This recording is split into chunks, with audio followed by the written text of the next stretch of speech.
Good afternoon from London, and it's another grey and bleak day here in London.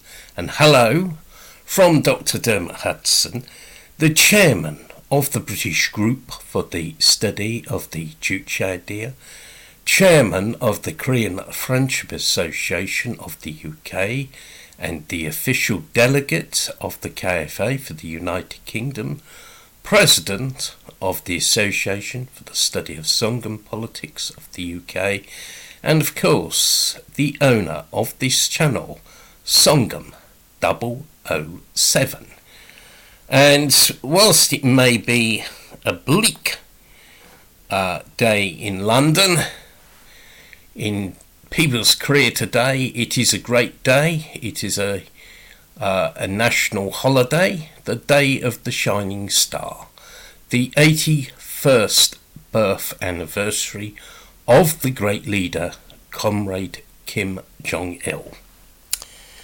And today I will talk about the anniversary of the birth of the great leader, comrade KIM Jong Il, and explain why it is so important.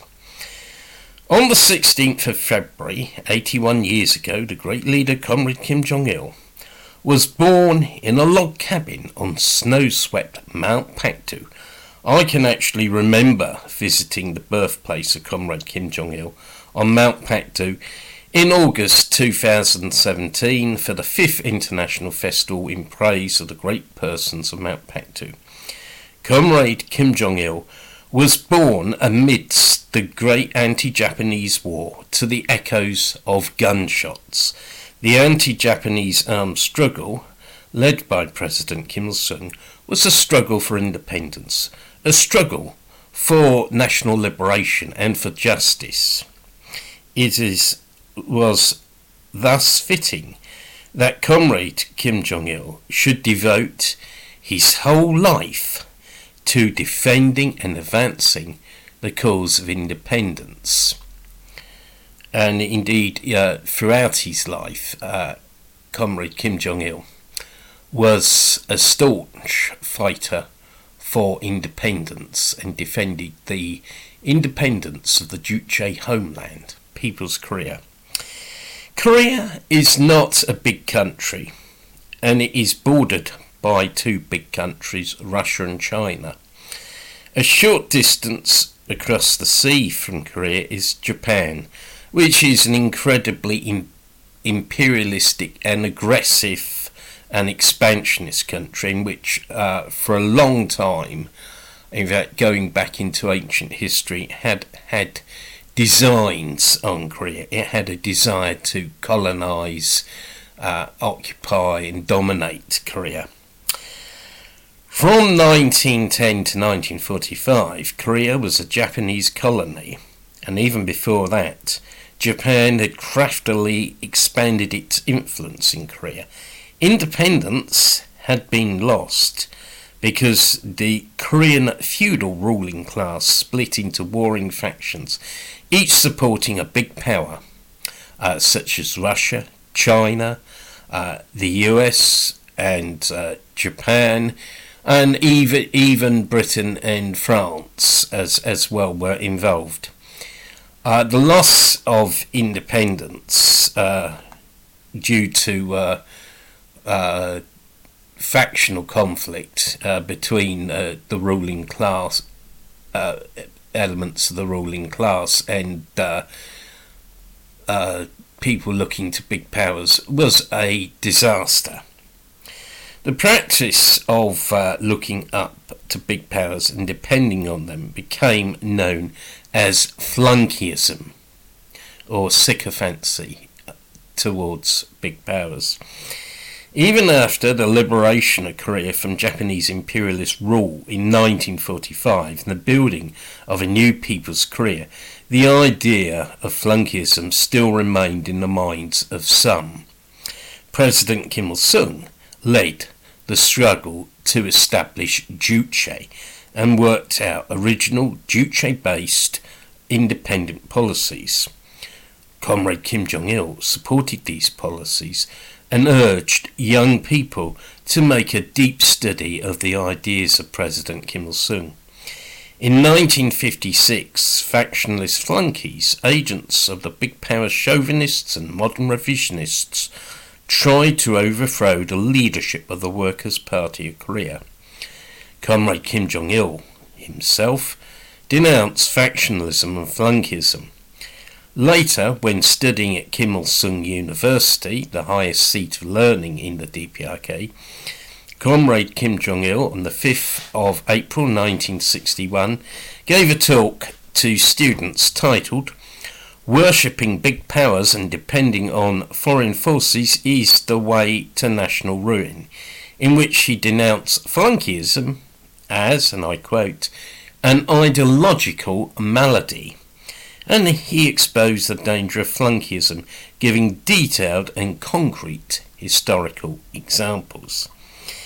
In 1968, when the DPRK captured the US imperialist armed armed pirate ship, the USS Pueblo, and that was 55 years ago, the US imperialists arrogantly demanded the DPRK simply hand back both the ship and its crew, even threatening to bomb the DPRK and dispatching nuclear-powered aircraft carriers to the DPRK. At the same time, the big power chauvinists, modern revisionists, the old peaceful coexistence brigade, tried to put pressure on the DPRK to meekly return the ship. But Comrade Kim Jong Il urged the DPRK not to hand the ship back and to maintain an independent, anti-imperialist and anti-revisionist line. In September 1978, the great leader Comrade Kim Jong Il put forward the slogan, "Let us live our own way," a militant slogan encapsulating the desire of the Korean people to live their own way and not be dominated by others, especially by big powers.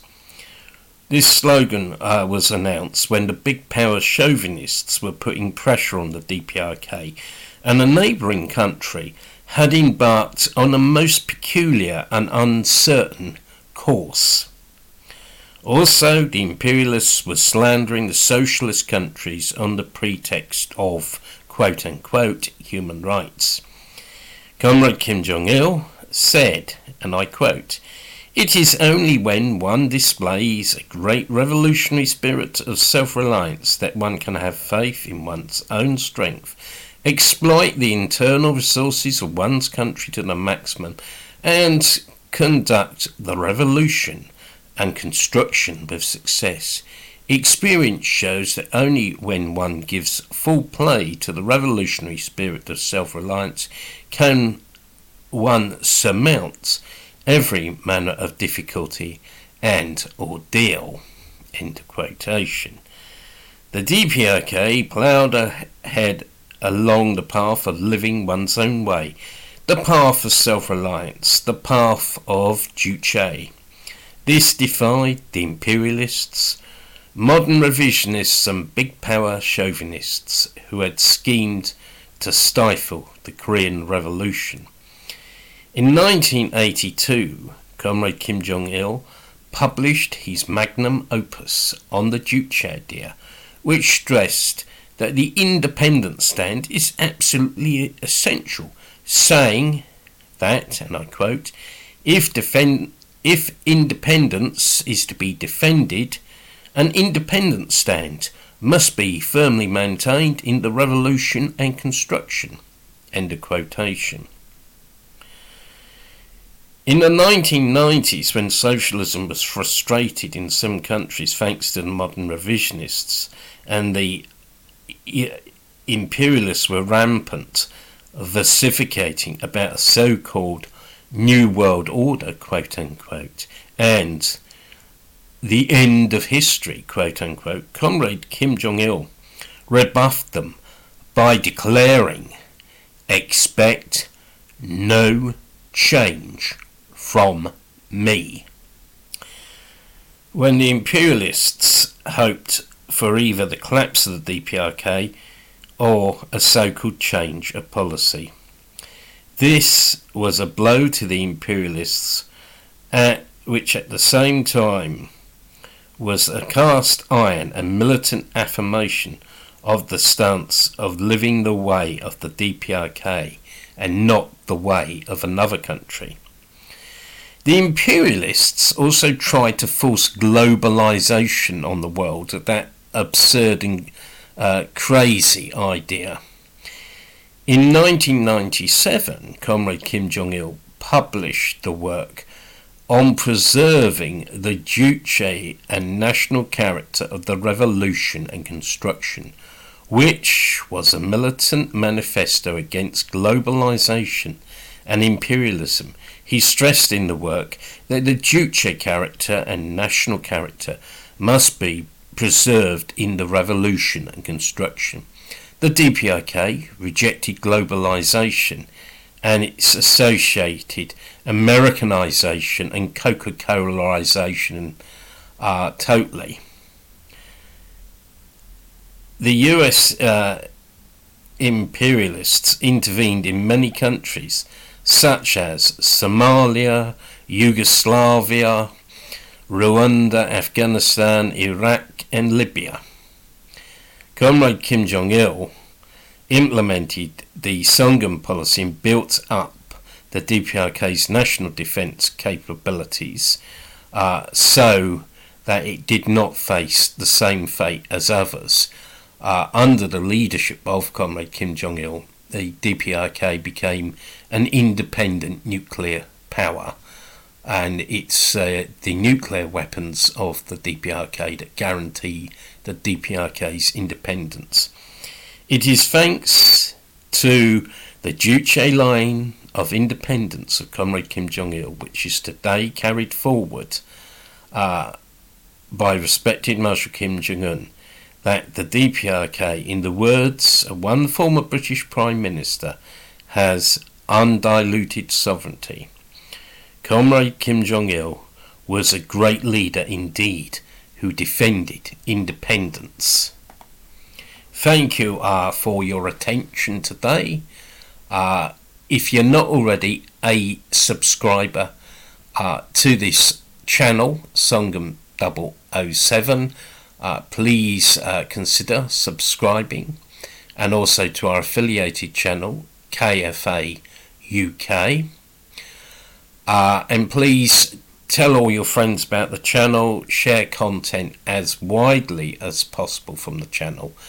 You can also support us by buying our books. There are a number of books written by myself and also other members of our organisations, which are available from lulu.com. The link will be in the description of this video. And above all, we need your support at our events, both online and in real life. We've had a couple of quite successful online events recently, and on the 4th of March we will picket the hated South Korean puppet fascist embassy. So, we'd like a good turnout for that, and no doubt we will be holding some events in April. So again, thank you for listening. Long live the memory of the great leader, Comrade Kim Jong Il. See you again soon. Goodbye.